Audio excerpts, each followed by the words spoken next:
Above the former lingerie shop, the curtains are half drawn and patterned with a Wedgwood pottery design. Next door stands the old Spode Works. Once famed for creamware and pearlware, for bone china and blue underglaze, last year the company went into administration, and in the spring its name was bought up by Portmeirion, the city's surviving china manufacturer. Stoke-on-Trent was once at the heart of the potteries, an area of Britain that took advantage of its proximity to coal and clay, and from the 17th century onwards became famous for manufacturing fine ceramics, for names such as Wedgwood and Royal Doulton, Minton and Dudson. But in recent years, the decline of the British manufacturing industry and cheaper ceramic imports from China have hit the potteries hard. Today the community finds itself bereft of its industry, and frustration and anger have set in.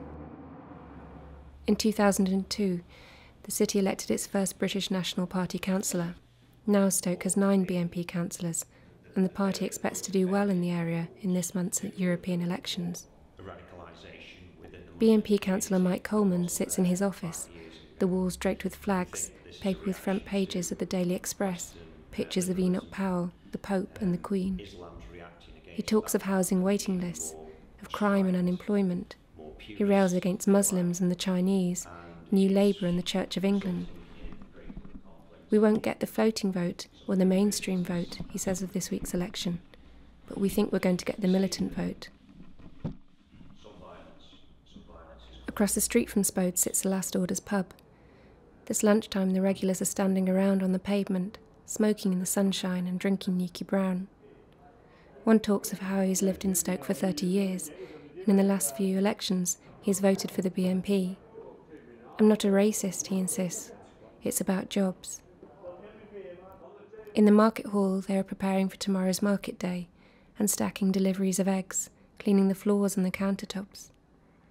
There are British flags around the meat counter and nearby a poster for the Love Music, Hate Racism concert.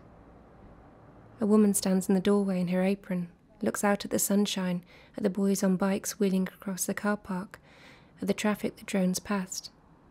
I wouldn't swap it, I wouldn't go anywhere else, she says of Stoke, but it could do with a revamping, with a bit of excitement. My son's at college, she adds. I've told him not to stay here, I've told him he's got his passport. I said just go out and see the world, and if you like somewhere then stay. Just go, because there's nothing round here.